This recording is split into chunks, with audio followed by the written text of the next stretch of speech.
Good morning guys. Ngayon ay Sunday, March 10. Welcome sa DRT. Short ride lang kami ngayon. Nag-i-ensayo lang kasi almost 3 weeks na lang. Mahal na araw. I-prepare kami sa long ride.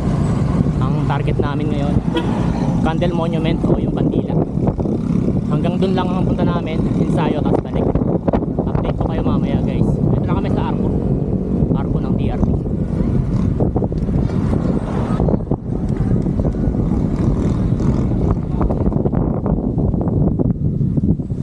Medyo matagal na rin hindi nakakabalik rito.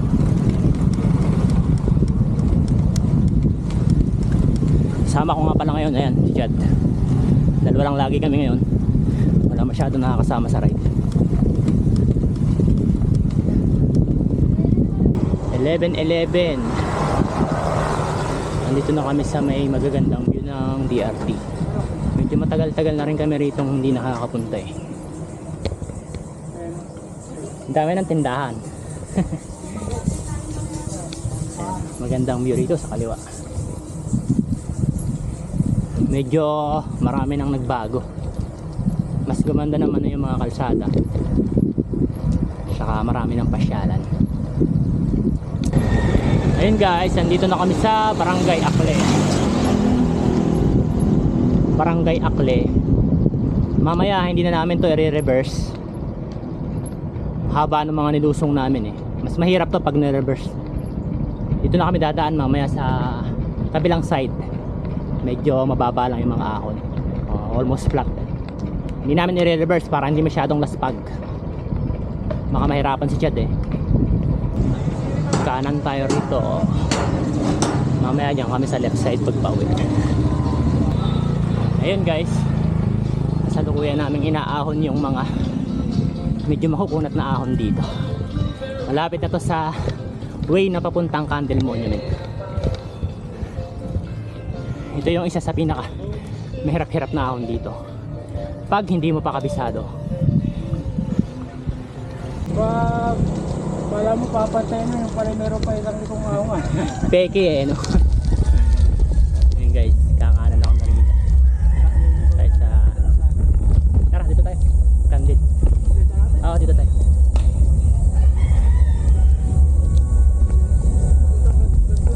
Oo ito yung papuntang Tilapilon diretso route. Dito rin yung mapunta ng 13 Falls. Pagpasok pala dito pakanan ng Candle Monument may bungad ka agad na ano. Parang pader na ahon. Direct surprise eh. Granny Gaming. Sabi mahaba daw to eh. Malalaman natin yan. Tarik 11:36. Umaahon sa Matarik. Sana may kainan pa sa unahan.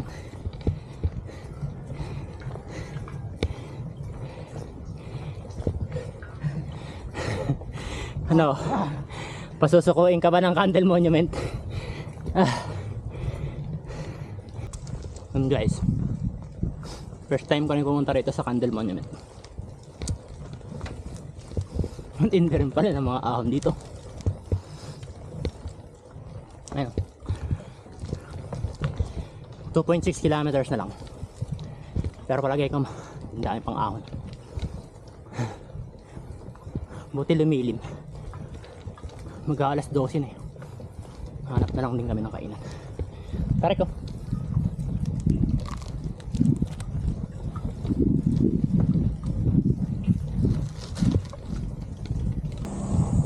Tingnan nyo guys yung dinadaanan namin.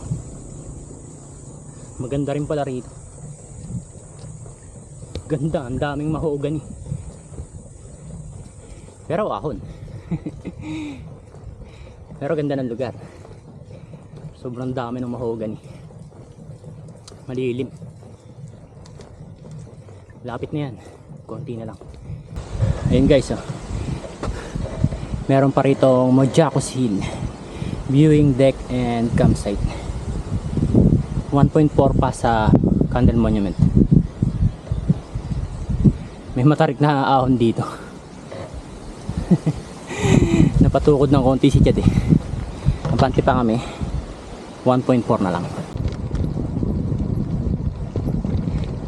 Tapos may lusong na ganito. Matik yan, naaahonin namin yan mamaya. Huling ahon. Huling ahon bago kami maglakad papunta sa Kandila. Hagdan na yun eh. Dendre no? Tarik. Tara, lapit na to. Last na to sigurado. Siwanan namin yung bike. Ayun namin magbuhat. Pero ang tarik ko. Naangat na yung bike.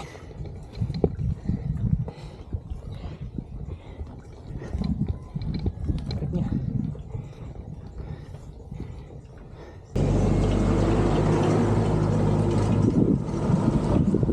Dito pala ang tunay Candel Monument.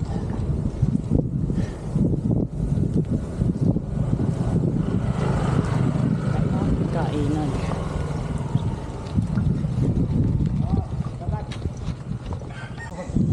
Ate, okay lang i-video ko. Okay. Yun guys, kakain muna kami bago kami umakyat sa Candel Monument. May magandang kainan dito. Wow. Ambiance by the hill. Oh, ganda naman. Diyan to. Dito. Look at the view. Ito po yung... Okay. Yun, dumating kami dito sa Candel Monument. Kaya lang, kailangan namin kumain muna kasi hindi pa kami nagtatanghalian. 12:30 na. Tapos ang kainan daw dito, malapit lang naman, right side. Maganda pa lang kainan dito. Mahangin. May campsite din daw dito. Ayos ah. Lawak guys ah.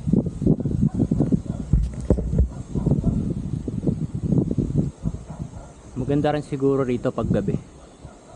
Tapos yan oh, yung paligid puro bundok. Then sa kabilang side nito, bundok pa rin eh. After namin kumain, saka lang kami aakyat sa may Candel Monument. 30 pesos daw ang entrance, pero kakain muna kami rito. Yun guys, update ko kayo mamaya. Alauna na. Tapos na kami kumain. Ito yung lugar dito guys oh. Ambiance by the hill. Ang lakas ng hangin.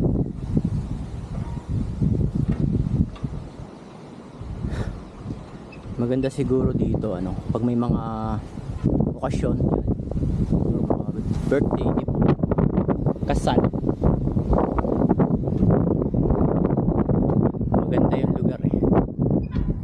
Saka campsite din daw to eh. Okay din yung pagkain nila. Ang lawak ng lugar. Saka siguro the best na yung lugar. Ganyan yung view.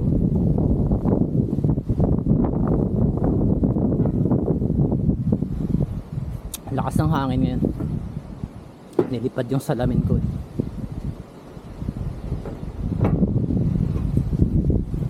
Pahinga lang kami ng konti. Akyat na rin kami sa Candel Monument. Pag pumunta kayo mismo ng Candel Monument, ang makakainan nyo talaga ito na. Kasi dito kami tinuro dun sa pababa lang ng mga lakad kayo ng konti. Tapos kanang side. Ito na. Yan, pwede na kayo kumain dito. Maganda yung lugar. Tapos kami lang ang tao. Yun lang, the best.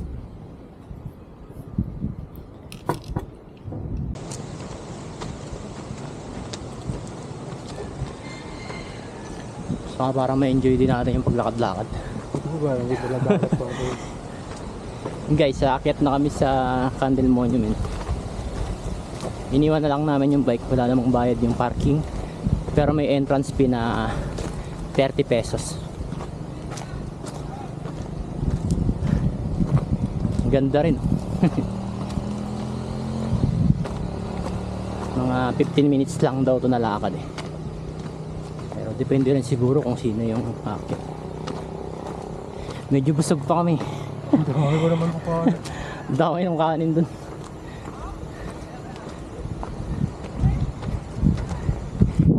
Yan pala yung sinasabi nakakadiba tayo.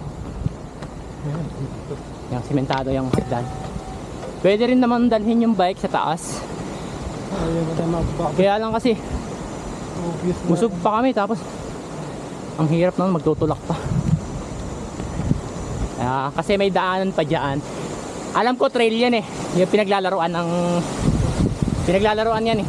Oh, may pan. Dito kami sa yan, simentadong to.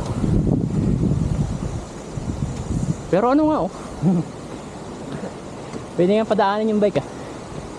Pati mainit kahit isang kalita. Una dyan. Una ka wala. Ibigyan natin sa likod.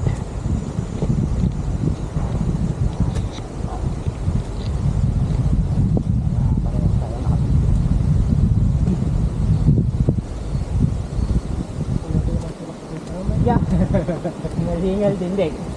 Ang goal naman doon, bakit kaya tayo mga siklista, gusto natin sama lagi sa picture ng bike. Pero hindi naman yung start. Nagbusog pa tayo. Ganda rin nga. Hindi ko natin. Pinaglalaro ang to. Yung nagpa-event lagi. Nagka-downhill.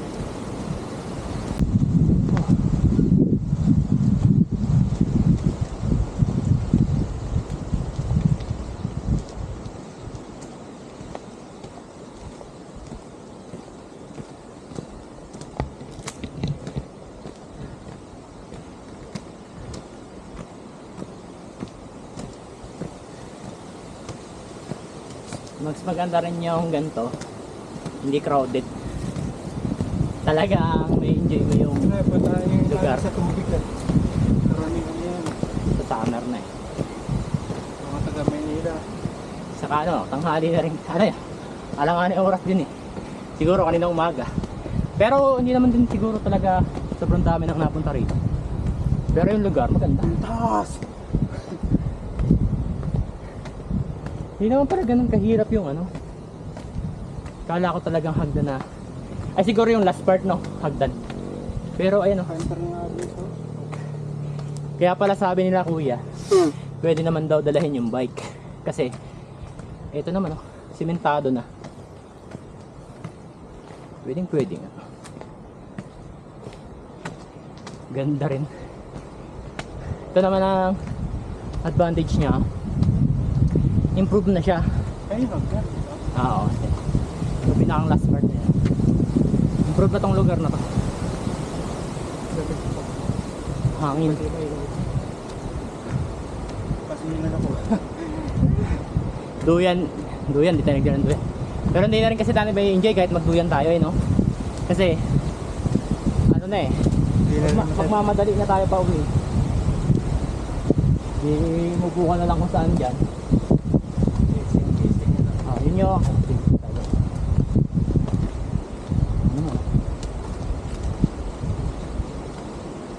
welcome.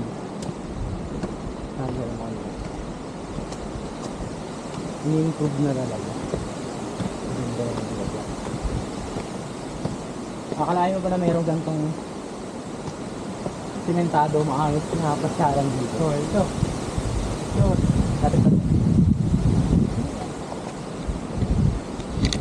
Ayan guys, magpipicture lang kami saglit at maganda rito.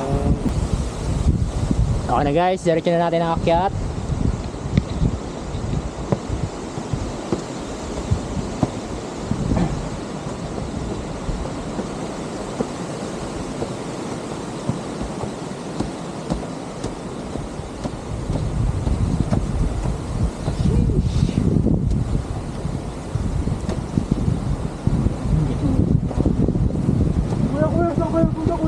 Kuya, saan ako nagpunta? Sa dulo ng wala ka. Sayang, Wala nga.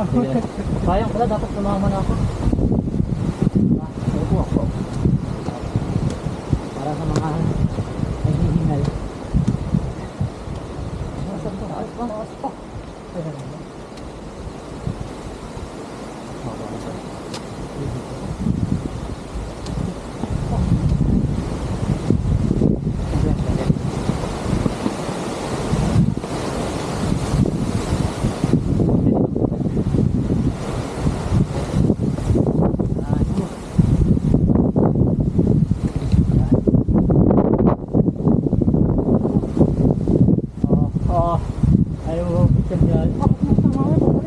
Ay, magbabalo.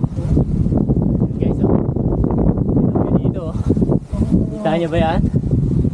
Woo! Ito, mamaya. Ganda. Kailangan natin yan. Para hindi na tayo mabalan dito.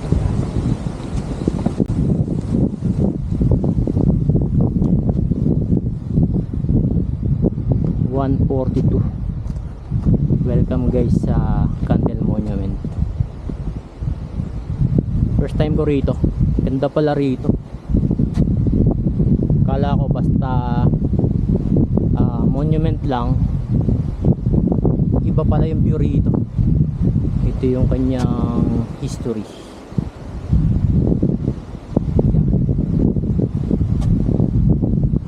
Yung view rito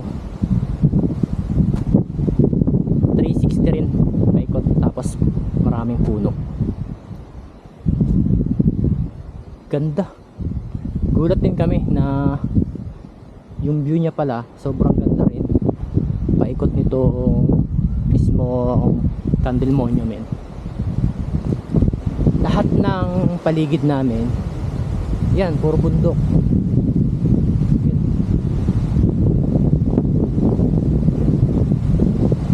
Sulit pala rito. Tapos, ayan, may mga ilan lang naman kami rito. Dalawa kami ni Chad. Tapos, may dalawang grupo lang. Konti lang tao. Ayan, oh, ang ganda ng mga tambayan. Mga puno. Sarap magsabit ng duyan dyan.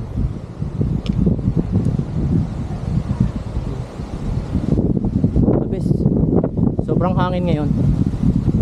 Taas ng hangin. Ganda rin ang view. Paligid, oh.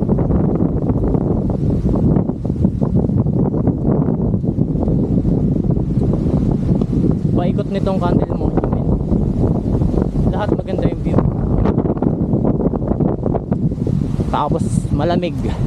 Kahit ngayon ay sobrang araw at mainit.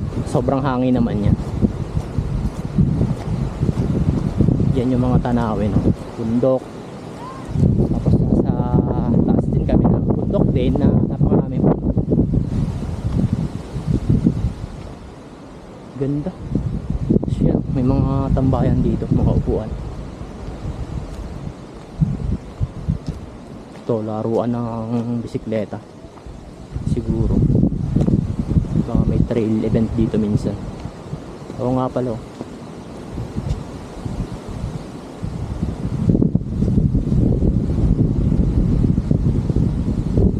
Hindi naman kami tatagal dito. Siguro mga 30 minutes. Baba na rin kami. Medyo ang layo nito sa amin 45 kilometers.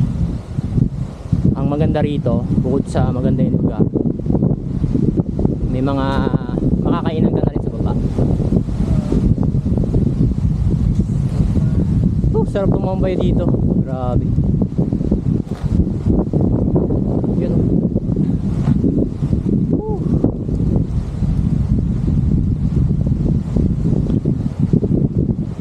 Tambay kayo rito guys. Pasyalan nyo rin to minsan. Sarap dito. Sulit ang view. Ayun guys, kung hindi pa kayo nagagawi dito sa Candle Monument, ito yung view nya. Ganda rin pala rito.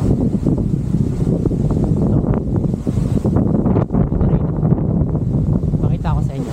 Grabe lakas ng hangin ngayon. Yan, oh. Yan ang view nya. Ganda. Tapos may mga tambayan doon, mga puno. Dami. Ganda ron.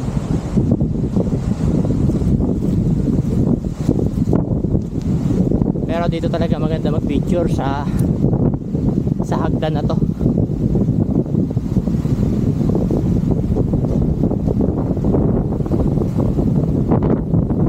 Grabe, oh, takas ng hangin.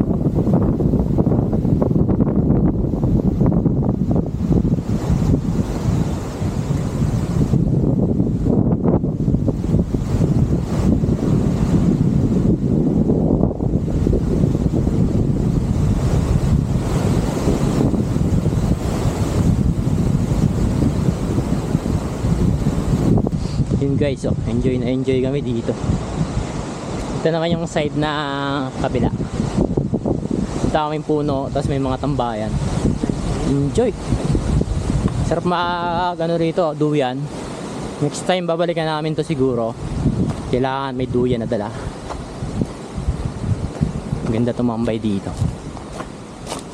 Dito rin yata ginaganap yung ibang downhill event. Kasi may ano, may trail. Trail ng mga bike. Ito. May jump dito. Ganda, sulit dito.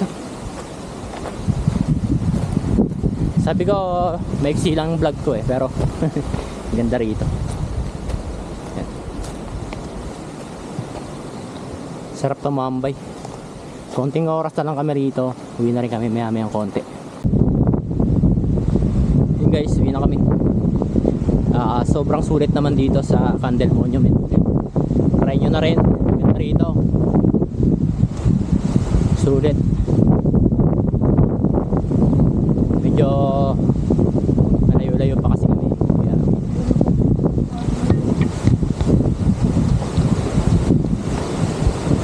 pagod eh, naman palang pagod. Bike. Pagod yun eh.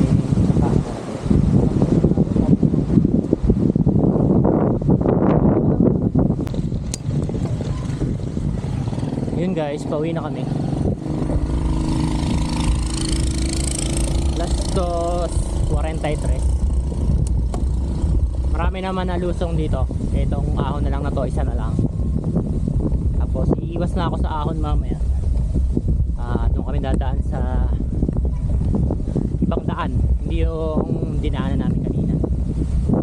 Tapos doon sa Candle Monument, pwede pa rin pala mag-overnight or mag-camping. Pag daw 5 tao ang magka-camp, 100 per head. May ganun eh. Yun lang guys. Mamaya na lang ulit kung sakaling magbablog pa ako, pero focus na kami. Medyo maaga pa naman to. Makakauwi pa kami nito ng may liwanag.